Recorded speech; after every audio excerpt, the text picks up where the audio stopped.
ሳሒህ ቡኻሪ 51:34 ክፈትልኝ። እሺ ምን ይላል? ክፈትልኝ አንዴ። ሳሒህ ቡኻሪ 51:34 ኢብኑ ቃፍ የሚመችህ ከሆነ ክፈት፣ ካሜራ ላይ የሚመችህ ከሆነ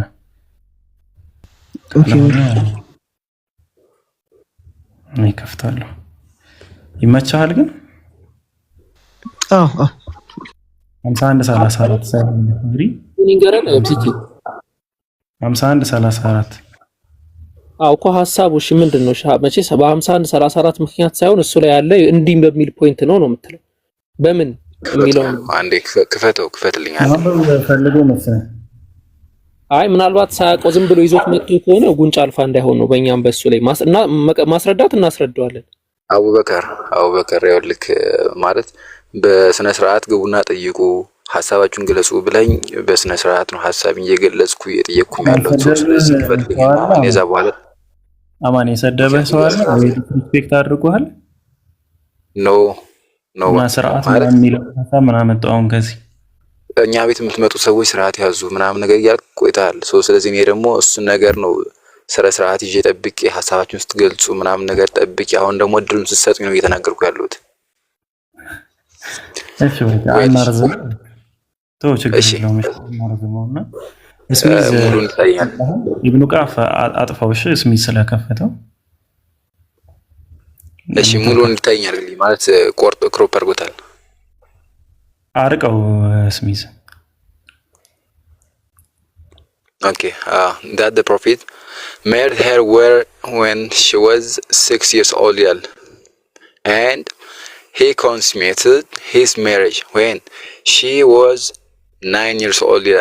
ምን ላልዝለኝ ያው መሐመድ አይሻን በ6 ዓመቷ እንዳገባትና በ9 ዓመቷ ያው ወሲብ እንዳደረጓት ነው የሚናገረው ይሄ ምዕራፍ ማለት ነው። ስለዚህ መሐመድ እውነተኛ ነብይ ከሆነ እንዴት ነው የ6 ዓመት ልጅ ለጋብቻ የሚጠይቀው እና የሚያገባው? በ9 ዓመቷስ እንዴት ወሲብ ሊያረጋት ቻለ? ሲቀጥልስ ደግሞ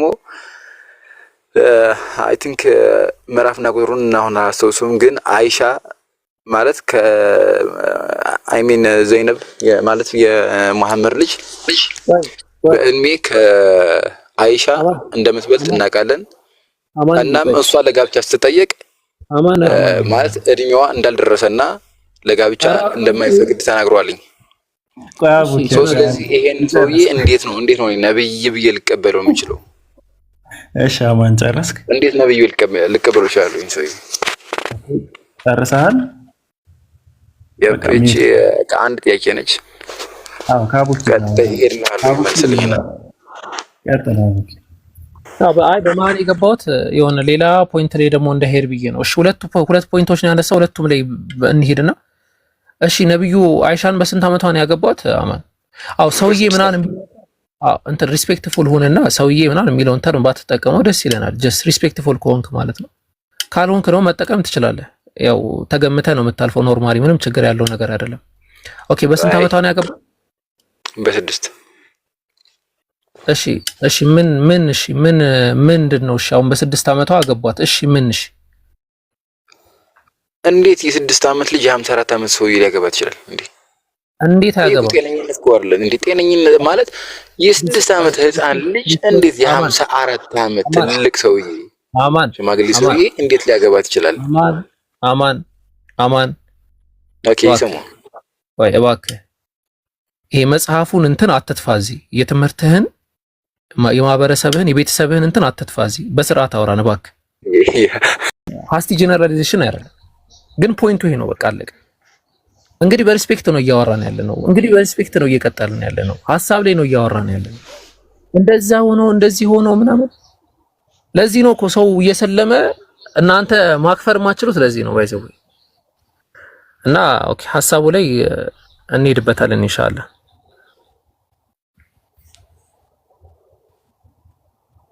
ሰላም አለይኩም ወራህመቱላሂ ወበረካቱ። ወአለይኩም ሰላም ወራህመቱላሂ። ተመልከቱ ማለት ትልቅ እድል ነው የተሰጣቸው ማለት ለምን እንዳልሰለማችሁ ምክንያታቸውን ተናገሩ ነው ተባሉት። በነፃነት ሐሳባቸው ማንሸራሸር ስለማይችሉ ያለው አማራጭ የሆነ ሞክድ አድርገው ወይ ደግሞ አበሳጭተው ያናደው መውጣት ነው የሚፈልጉት። አሁን አቡኪ ምንድነው ያደረገው? ለምንድን ነው ማለት ስታንዳርዱን ከየት አመጣኸው ማለት ወይ ከባይብል ነው ወይ ሎጂክ ነው ወይ ደግሞ መመራዊያን ነው የሚሆነው። ስለዚህ ወይ የሆነ ነገር ስታንዳርድ ያስፈልጋል። አሁን ምንድነው የማያገቡበት ምክንያት ምንድነው ሲለው ሎጂካሊ ሲመታው ቀጥታ ምንድነው ያደረገው? ወደ ስድብ ነው ሄደው ማለት ነው። ይሄ ምንድነው? መሸነፍ ነው። ክርስቲያኖች በቀጥታ ከኛ ጋር መተው በሰላም ተረጋግተው መነጋገር አይችሉም። በፍጹም እኔ የምነግራችሁ ማለት ነው 100% ነው የምነግራችሁ። ተረጋግተው ከኛ ከሙስሊሞች ጋር መነጋገር አይችሉም። በሐሳብ ልዩነት ብቻ አይደለም፣ ኖርማል ጥያቄ ጠይቁ ሲባሉ ራሱ አሁን ጥያቄ ጠይቅ ተባለ፣ ማውጣት የሚገባው ራሱ ነው የነበረው። ምን ያህል ሙስሊሞች ቅንነት እንዳለ የምትመለከቱት፣ እኛ ራሳችን መረጃውን የት ቦታ እንዳለ አውጥተን በቅንነት ማለት የለም ምናምን አላለም፣ አውጣው ምናምን አላልነው። ማውጣት የማይችልበት ኮንዲሽን ሊሆን ይችላል። እሱን ለመርዳት ነው እዚህ ቁጭ ያሉት እነዚህ ልጆች። እና እንደዚህ አይነት ነገሩ ባታደርጉ ክርስቲያኖች ፕሊስ። ማለት ስትገቡ በስነ ስርዓት ልናዳምጣችሁ ነው። ምንድነው ጥያቄያቸው? ያልሰለሙበት ምክንያት ለማወቅ በጣም ጓጉተን ነው እዚህ ጋር የተቀመጥነው። እና በተሻለ አቅም ስገቡ በአደብ በተሞላበት የሆነ ነገር ብትሉን ደስ ይለናል። እና ኢንሻአላህ ይሄ ለማለት ፈልጌ ነው፣ አስተያየት ለመስጠት ነው። ቀጥሉ። በትንሹ አድርገኝ እኔ ቢኬ። እሺ አብልሽ የተወሰነ አንድ ደቂቃ ልውሰድና ወይ የተወሰነ ልስጥና ኢንሻአላህ እናንተም ሐሳብ ስጡበትና ብናልፍ አይሻልም? የሆነ ዝም ብሎ ደግሞ እንዳይታለፍ ማለት ነው። ክርስቲያኖች ሪኩዌስት ላኩና ምንም የምንጨቃጨቃችሁ ምናምን ነገር የለም። በቃ ስለሌላ ሃይማኖት ነው የምታወሩት፣ ስለእናንተ ሳይሆን እዚህ መጣችሁ ለምን እንዳልሰለማችሁ ብቻ ነው የምትገልጹልን፣ የምትነግሩን። በምታነሱት ሐሳብ ላይ ብቻ ዲስከስ እናደርጋለን። ያው የምታነሱትን ሐሳብ ከሌላው አግኝታችሁም ከሆነ የሄዳችሁት እናወራለን። አቡኪ ቀጥል። አፎን አይ ጀዛከላ። ያው እንደዛ ነው ኡስታዝም የተናገረው ነገር ነውና ይሄ ጸባይ ባይዘው ሰውን ወላሂ እያሰለመው ነው የመጣው። እኔ ለምን እንዳልነቁ ነው የሚገርመኝ። አሁን እምነት አለኝ የሚል ሰው እንዴ ይላል። እነዚህ ናቸው በተደጋጋሚ እንደዚህ አይነት ነገር ሲፈጠር ማለት ነው። ወደ ሐዲሱ ደግሞ ስንመለስ እኛ ሎጂካል የሆነ አንሰር ነው የመለስነው። ለምን አይሆንም ነው። አንድ ነገር አይሆንም ስትል ኢሞራል ነው ስትል ለምን ነው ኢሞራል የምትለው? ከምን አንጻር ተነስተን? ሞራሊቲ የሚባለው ራሱ ሳይንቲፊካሊ ሎጂክን እንጠቀም ካልን የራሱ የሆኑ ቲዮሪዎች አሉ።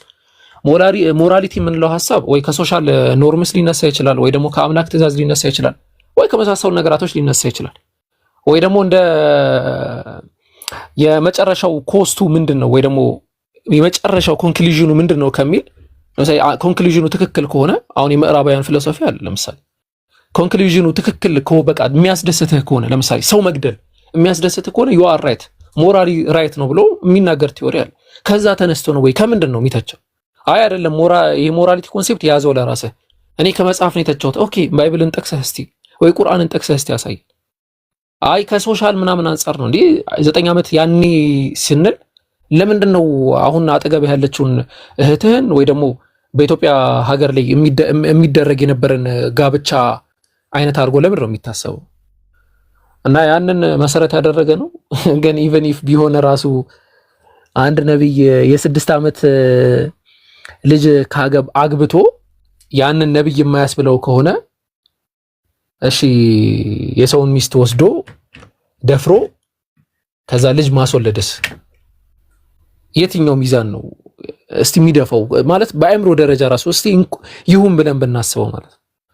እና አላህ ሂዳያ ይስጣቸው፣ አላህ እውቀት ይስጣቸው። እንግዲህ ምንም ማለት አይቻልም።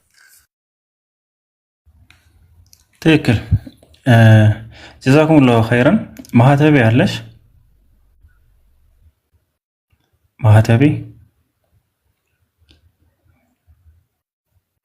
ማህተቤ አለሽ?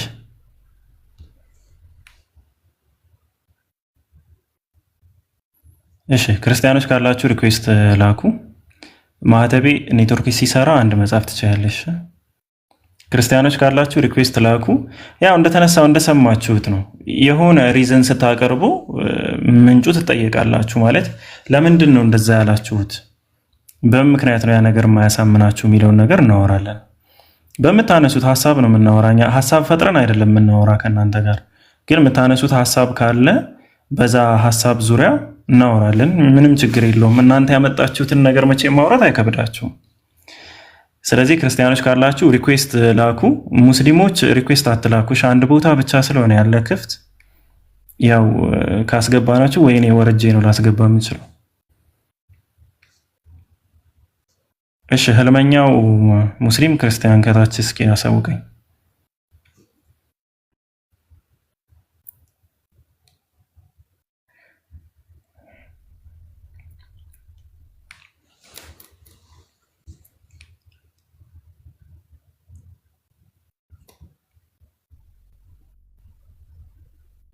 ማን የወረደው ገስት?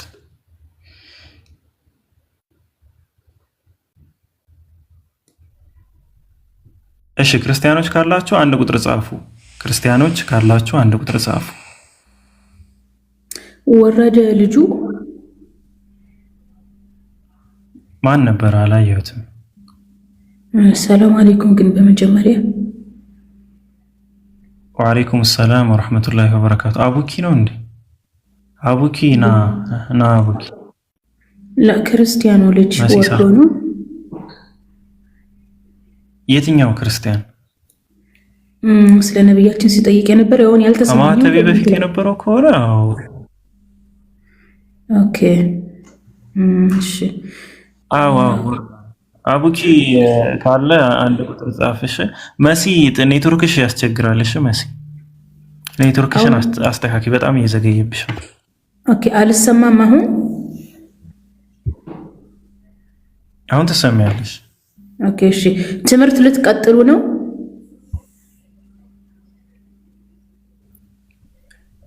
ርዕስ አለንና በርዕስ ዙሪያ ነው የምንቀጥል። እሺ ትንሽ ስሚንና ከዛ በኋላ መግባት ትችያለሽ። ስልሽ ወርደሽ ስሚን አይደለም እዚሁ ነሽ ስሚንና ከዛ ትቀጥያለሽ ሐሳብሽን። ህልመኛው ነኝ። ሰላም ነው? አላህ ክርስቲያን አይደለም። እሺ ሙስሊሞች ሪኩዌስት አትላኩ። እሺ አላህ ያጽናህ ባለህበት። እሺ አንድ እዚህ ቤት የአብዱል ከሪም ወዳጅ አለ። እስኪ ደግሞ ቃል ስጋ እንዴት ነህ? ሰላም ነው አለን። የአብዱል ከሪም ወዳጅ ነህ አሉኝ። ሀሜት ነው የሰማሁት። እውነት ነው? በጣም እሺ እንኳን ደህና መጣ። እንዴት ነህ? ሰላም ናችሁ? አለን አልሐምዱሊላህ። እንግዲህ ርዕሱን እንደምታየው አንድ ካሉ ምክንያቶች ውስጥ አንዱን ትልቅ የሆነው ምክንያት ነው የምታስቀምጥ። እሱም ምንድነው? ለምንድን ነው ያልሰለምከው? አንተ ለምን እንዳልሰለምክ ብዙ ሪዝን ይኖርሃል። አንዱንና ትልቁ ምክንያትህን አስቀምጥ። ከዛ በምታነሳው ሀሳብ ላይ እናወራለን ማለት ነው ኢንሻአላህ።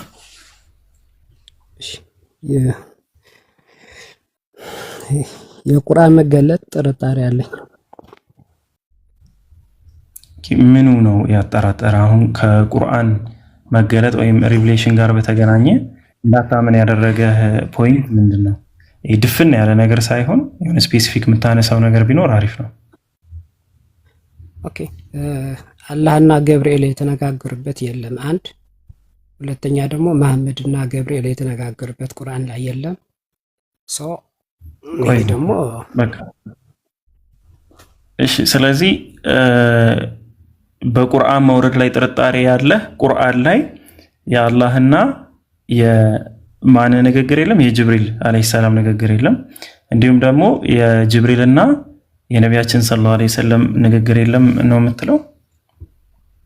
አዎ ለምሳሌ ከአላህ ለገብርኤል ራእይ ከሰጠው የግድ ሁለቱም መገናኘት አለባቸው። ማንና ማን? አላህ ለገብርኤል አይደለም ራእይ የሰጠው? እሺ ሰው ሁለቱን ማስረጃ የለም ቁርአን ላይ። ቁርአን የማን ቃል ነው ብለን እንደምናምን ታውቃለህ? ቃል ስጋ ሆነ የአላህ ቃል ነው ብላችሁ ታምናላችሁ? እንደዛ ነው የምናምነው። ለምንድን ነው የሌላን ሰው ቃል የምትፈልገው ቁርአን ላይ? ይሄ የነገረ ደግሞ መሐመድ ነው። ስለዚህ ቁርአን የአላህ ቃል በመሆኑ ላይ ጥርጣሬ ያለኝ ነው። ለዛ ደግሞ ጥርጣሬ ምንድነው? ወይም ደግሞ ምክንያትህ ሪዝን ያቀረብከው ነገር ምንድነው? እሱ ፓርት ነው ያልገባኝ። የሁሉ ነገር መነሻ መሐመድ ነው ቁርአን ላይ ማለት ነው። እሺ ቁርአን ያላህ ቃል እንዲሆን በቃ እንዲሆን ልበልህና ምንድነው የምታስቀምጠው መስፈርት? የግድ ምን አለ መነሻውን ገብርኤልና አላህ መነጋገር ግድ ይላል። ራእይ መስጠት አለበት ለገብርኤል። ገብርኤል ደግሞ ከመሐመድ ጋር የግድ ኮሚኒኬሽን መኖር አለበት። ስለዚህ ጋር ምንም ሂንት የሚሰጥ አንድ የለም ቁርአን ላይ ማለት ነው። እሺ ሌሎቻችሁ የምትቀጥሉ ከሆነ ቀጥሉ። እንደኔ ግን ምን መሰለ ቃል ስጋ ያልገባህ ነገር አንተ ቁርአን የአላህ ቃል ብቻ ነው እያልነህ ለምንድን ነው የጅብሪልን ቃል የምትፈልግ ነው? የኮንቨርሴሽኑ ለምንድን ነው የምትፈልገው? የአላህን ቃል ከሆነ አላህ በሱረቱል በቀራ ምዕራፍ 2 ቁጥር 97 ላይ ስለ ጅብሪል ያወራል። ለጅብሪል ወይም ለገብርኤል ጠላት የሆነ ሰው በቁጭት ይሞት እያለ ይናገራል። የአላህ ቃል ከሆነ ግን አንተ የጅብሪልን ቃል ለምንድን ነው የምትፈልገው? ቁርአን ውስጥ ነው የኔ ሐሳብ። አንተ ደግሞ መኖር አለበት ካለ ከአላህ የተቀበለ ጅብሪል አይደለም። ምኑን ነው የተቀበለ ጅብሪል? ቃሉ ቁርአን የቱ ነው ተቀባዩ ነው? ራእይ አላህ ለጅብሪል አይደለም የሰጠው ቁርአን የሚባለው ታዲያ የአላህ ንግግር ለጅብሪል አይደለም የነገረው? ትክክል። የአላህ ንግግር ለጅብሪል ሰጠው፣ ወይም ደግሞ ጅብሪል እንዲያወርደው ለጅብሪል ሰጠው። ከተሰጠው መጽሐፍ ወይም የአላህ ቃል ላይ ለምንድን ነው የጅብሪልን ንግግር የምትፈልግ ነው? ጅብሪል እኮ ተቀባይ ነው፣ ተናጋሪ ነው። ሶርሱ ጅብሪል ነው። ለፍጥረት እኮ ሶርሱ ጅብሪል ነው። ስለዚህ ጅብሪል ከሚቀበለው መጽሐፍ ላይ ወይም ደግሞ ቃል ላይ የሱ የጅብሪል ንግግር መኖር አለበት ነው የምትል? አዎ አላህና ገብርኤል የግድ ንግግር ያስፈልጋል። ካልሆነ የገብርኤል ንግግር ይሆናል ማለት ነው። አይ ፖይንቱ እንትን ነው አገባኝ። ኦኬ እኮ አንተ እያልክ ያለው አላህና ጅብሪል እንደተነጋገሩ ማስረጃ የለም ነው? አዎ ኦኬ እሺ ማስረጃ። አይ ቆይ ስታንዳርድ መጀመሪያ አንድ መጽሐፍ መለኮታዊ መጽሐፍ ለመባል ግዴታ አምላክና የአካል ሊነጋገሩ ይገባል ማለት ነው አይደል? በአንተ መሰረት አዎ ራእይ የሚሰጠው የግድ ያስፈልጋል። ኦኬ ለምሳሌ ጄክ የሆነ ራእይ የሚለውን ቃል ቆይ ዛሬ እንመጣለን። አሁን ለምሳሌ ጄክ የሆነ መጽሐፍ ተሰጠኝ ቢል ግዴታ ከአምላክ ጋር ማውራት መቻል አለበት አይደል? ምን አገናኘው ይሄ ነገር? አይ በአንተ ስታንዳርዱ ነው እየፈተሽን ያለ ነው። ግዴታ ቁርአን ተሰጠኝ ከአምላክ ከሆነ አሁን አቢኪ እኔ ያልክ ያለሁት ገብቷል? ገብቶኛል። ለጅብሪል ራእይ ሰጠው እያልከኝ ነው አይደለም? ራእይ አይባልም። ራእይ ሰጠው የሚለውን ተርማት ቃሉ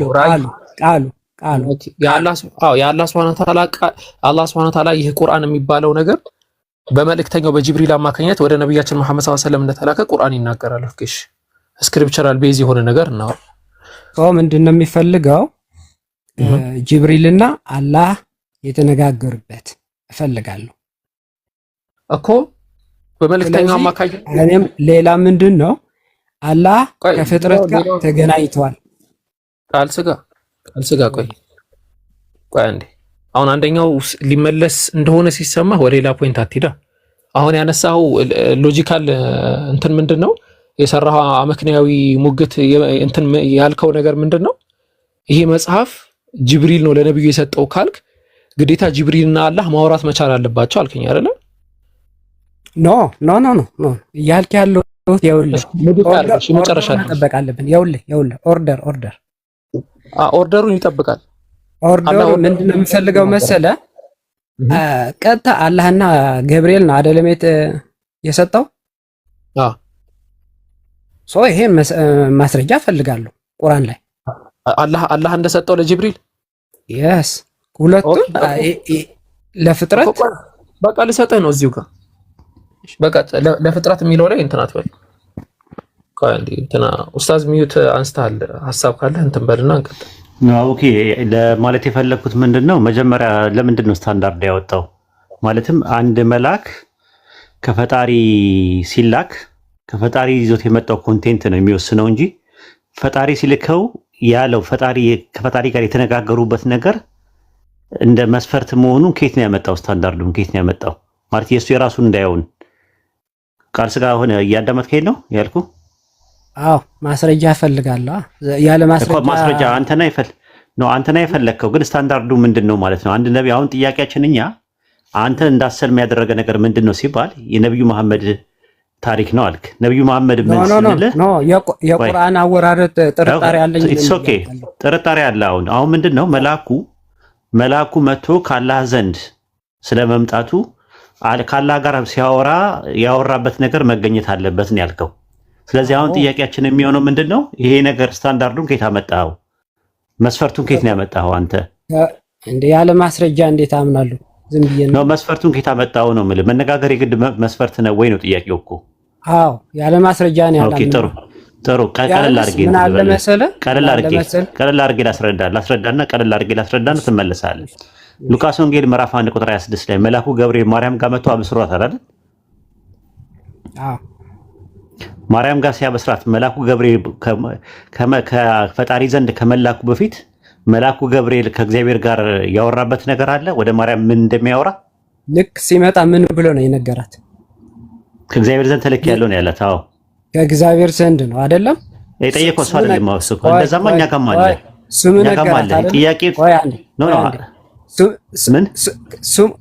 ስሙ ራሱ ተናገረ አይደል? ገብርኤል ይባላል። አልተናገራትም አላላትም። አውኬ በጥልቁንና እንዲያሳየው ሉቃስ 1:26 ላይ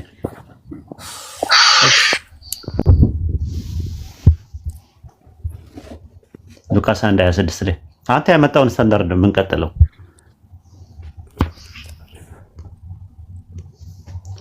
የሉቃስ ወንጌል ምዕራፍ 1 ቁጥር 26 ላይ እዚህ ጋር ተመልከት። በስድስተኛው ወር መልአኩ ገብርኤል አለ። ያው የሚናገረው ሉቃስ ነው። ናዚህ ወደምትባል ከተማም ከዳዊት ወገን ለዮሴፍ ታጭታ ወደ ነበረች ወደ አንዲት ድንግል ከእግዚአብሔር ዘንድ ተላከም ብሎ የሚነገረው እንትን ነው። የድንግሊቱም ስም ማርያም ነበር። መልአኩም ወደ እርሷ ገብቶ ደስ ይበልሽ፣ ጸጋን የሞላሽ ጌታ ከአንቺ ጋር ነው፣ አንቺ ከሴቶች መካከል የተባረክሽ ነሽ አላት ይላል። ገብርኤል ነኝ አላት። ስሙ ማን አለክ? ስሙ ማን ነው? መልአኩ ማን ነው? ገብርኤል ነኝ ያለው ራሱ አይደለም። መልአኩ ገብርኤል ነኝ አላለም ነው ፖይንታችን። ቃል ስጋ ሆነ እኮ ምን አላት? እሱ ቃል ስጋ ሆነ። መልአኩ እኔ ገብርኤል ነኝ ብሏል ነው ያልከው። እኔ ገብርኤል ነኝ ብሏል ወይስ አላለም? እሱን እየፈለግን ያለ ነው። ብሏል ወይስ አላለም? የሶር ነው። ገብርኤል ነው ብሏል አይደለም የመጣው? ገብርኤል አላለም ብሏል ወይ? ገብርኤል ነኝ ብሏል? ስም አልተጠቀሰም እዚህ ጋር። ገብርኤል ነኝ ብሏል ወይስ አላለም ነው ጥያቄው። አንተ ብሏል አልክ፣ እኛ አላለም አልን እኮ። ገብርኤል ብለህ አነበብክ እኮ ወንድሜ። ገብርኤል ጻፊ ነው እየነገረን ያለ። ሉቃስ ነው እየነገረን ያለው። ሉቃስ ነው ገብርኤል ነው ያለ። ሉቃስ ነው ያለው እኮ። ገብርኤል ግን ማርያም ጋር ሲመጣ ገብርኤል ነኝ ብሏታል ወይ እኮ? ጸሐፊ ነው። ኢት ኢዝ አናዘር ቲንግ። አሁን እሱ ሌላ ነገር ነው። አሁን ጥያቄው የነበረው ነገር ምንድነው?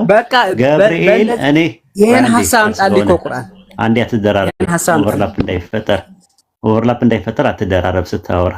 የሉቃስ ወንጌል ምዕራፍ 1 ቁጥር 26 ላይ ባለው ጥቅስ መሰረት መልአኩ ገብርኤል እኔ ገብርኤል ነኝ ለማርያም ብሏታል ወይስ አላላትም? አንተ ብሏታል ብላል። መጽሐፉ ላይ አለ ወይስ የለም? የሶር ነው። ልክ እንደተገለጠ በቁርአን ላይ ፈልጋለሁ ያልኩ ነው። በዚህ ኖ አሁን ይሄን መጀመሪያ መልስልኝና በዚህ ላይ እንተማመን። መጀመሪያ እንጨርስ። ይሄን እንጨርሳ መጀመሪያ ይሄን እንጨርስ። ብሏል ወይስ አላለም? ገብርኤል ነኝ ብሏል ወይስ አላለም? ገብርኤል ነኝ ብያለህ አይደል? እንደዚህ ጋር ብሏል ወይስ አላለም ነው ጥያቄው። ገብርኤል ምን ማለት ነው? ስሙ እየጠቀሰ አይደል እንዴ? አይደለ? እኔ ገብርኤል ነኝ ብሏል ወይ? ማርያም ጋር ሲመጣ ገብርኤል በእግዚአብሔር ፊት አገልጋይ ነኝ እያለ አይደል እንዴ? ኖ የጠየቁ ጥያቄ እኔ ገብርኤል ነኝ ብሏል ወይስ አላለም ለማርያም። በቃ ልክ እንደዚህ እኔ ጅብሪል ይባላል የአላህ አገልጋይ ነው የሚል እኔ ገብርኤል ነኝ ብሏል ወይስ አላለም ጥያቄ እኮ ነው። የመጨረሻ እኔ ተመሳሳይ ነገር ነው የጠየቁ። ገብርኤል ነኝ ብሏል ወይስ አላለም? ተመሳሳይ እንደዚህ አምጣልኝ ቢያንስ ማለት ነው። ቢያንስ ለኔ ለማሳመን የት አለ በቁርአን ላይ ልክ ማለት ነው። እኔ ጅብሪል ይባላል የአላህ አገልጋይ ነው የሚል ወጣ እንዴ በቃ አይቶ በቃ ችግር የለም። ለመቀጠልም ትንሽ ያስቸግራል።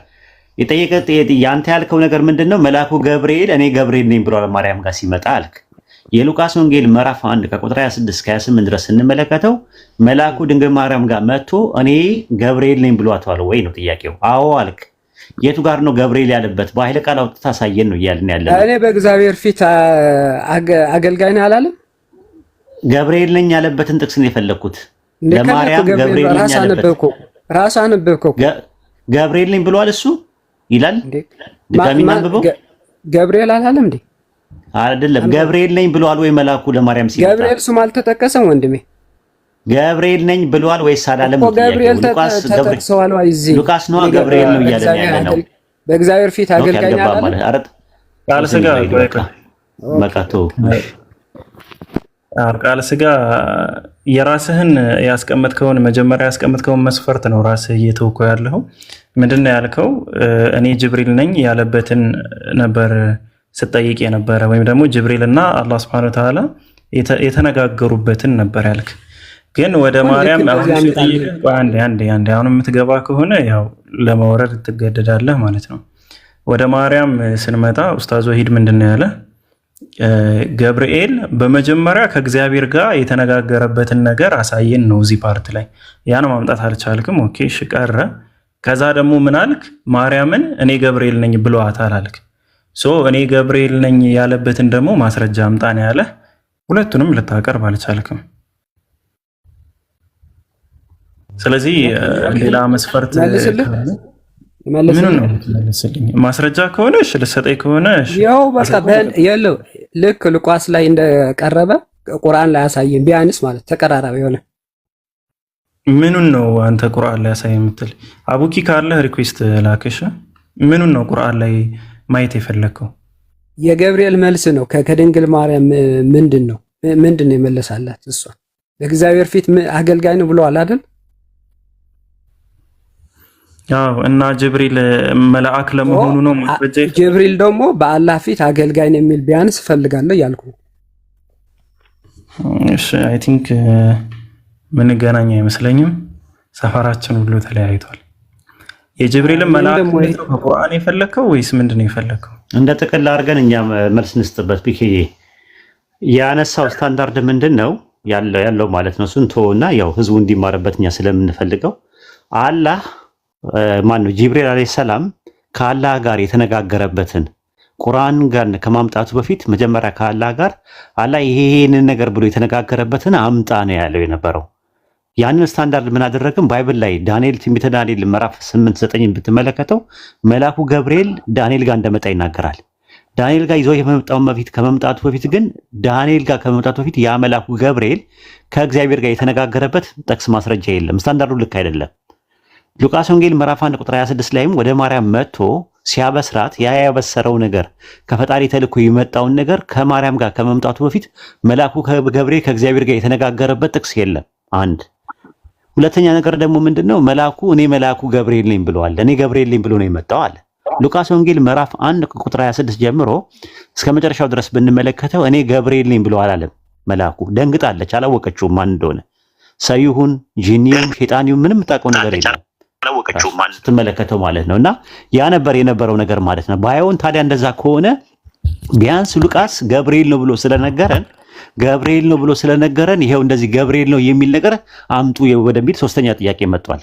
ስለዚህ ምንድነው የምናደርገው? ያንን ነገር የምናገኘው ሁለት ማስረጃዎችን አንድ ከቁርአን አንድ ከሐዲስ እናመጣለን። አንደኛ የመጀመሪያው የምናመጣው ሱረቱል በቀራ ምዕራፍ 2 ቁጥር 97 ላይ ለጅብሪል ጠላት የሆነ ሰው በቁጭት ይሙት ይላል። ከዛ በኋላ ምን አለ? ቁርአኑን በልብ ላይ አውርዶታልና አለ። ማን ያወረደው? ጅብሪል አለይሂ ሰላም ነው ያወረደው ተብሏል። በሐዲስ ደግሞ በአታባሪ ላይ ነው ያለው። ምናልባት እንትኑ እድሉን ካገኘ ኢብኑ ፋሪቅ ይከፍትልናል። መልአኩ ገብርኤል ወደ ረሱል ሰለላሁ ዐለይሂ ወሰለም ሲመጣ መጀመሪያ እኔ ጅብሪል ነኝ ብሎ አንተ የአላህ መልእክተኛ ነህ ብሎ ለረሱል ሰለላሁ ዐለይሂ ወሰለም ነግሯቸዋል። ግልጽ የሆነ ነገር ማለት ነውና ያንን ሁለቱ ነገሮች ለህዝቡ ይፋ እናደርግና አይ ቲንክ ልጁ እንትን ይግድ አይደለም እኛ የምናወራው ነገር መረዳት ጦሱንና ጥንቡሳሱን ይውሰድበት እና ኢንሻአላህ ቀጥሉ።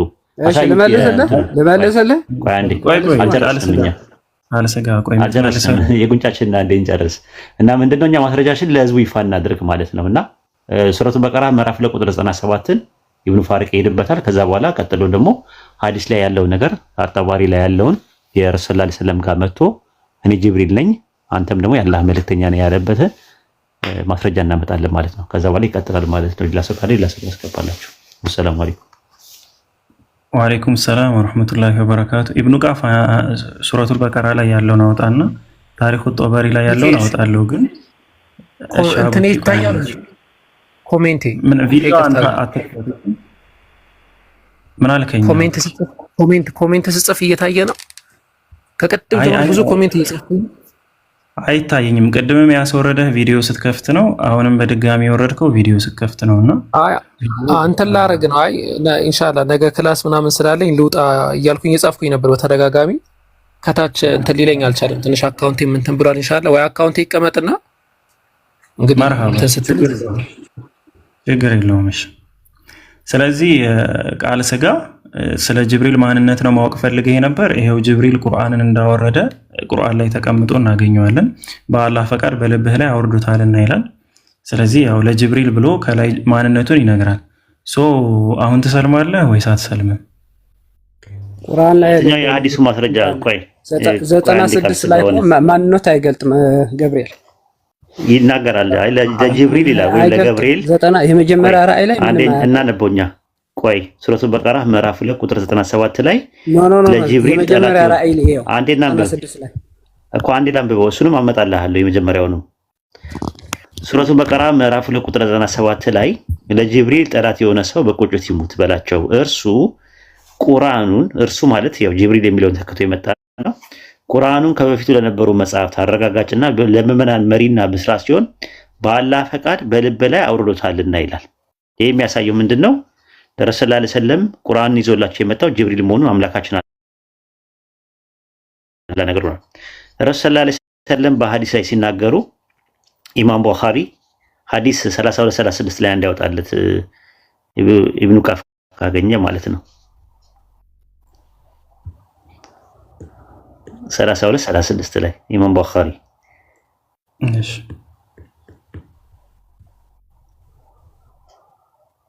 እዚህ ላይ ምን ይላሉ?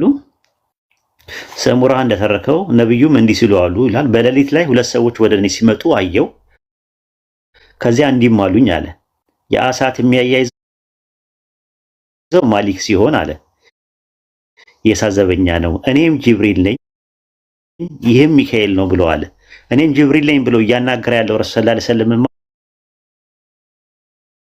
ነው ራሱ ጅብሪል ነው። ይኸው ጅብሪል እኔ ጅብሪል ነኝ ያለበት የመጀመሪያው ይሄው ጥቅስ አለ። ሐዲስ ኢማም ቡኻሪ ሐዲስ 36 ላይ ይታያል ቃል ስጋ ሆነ። እንግሊዝኛውን አውጣለት ቆይ እንግሊዝኛውን አድርግለት። ይሄው አውጥቼዋለሁ እዚህ ጋር ኦኬ ይታያል። ዘ ፕሮፌት said and last night በሌሊት መተው ማለት ነው። እስቲ እሺ last night I saw ይላል a dream two men coming to me ወደኔ ሁለት ሰዎች መጡ። one of them said እንደዚህም አለኝ ይላል። አንደኛው በደንብ አይታየኝም ለኔ። እሺ ምንድነው ፋየር የሚያቀጣጥለው ማሊክ ይባላል። ሁለተኛው ደግሞ ምን ይባላል? ምንድነው? አም ጅብሪል አላየው እዚህ ጋር አም ጅብሪል and this is ሚካኤል ይሄ ደግሞ ሚካኤል ነው ብለዋል። ሶስት ሆኖ ነው የመጡት። ስለዚህ አለ ይሄው እዚህ ጋር እኔ ገብርኤል ነኝ አም ገብርኤል ይታያል ቃል ስጋ ሆነ ገብቶኛል።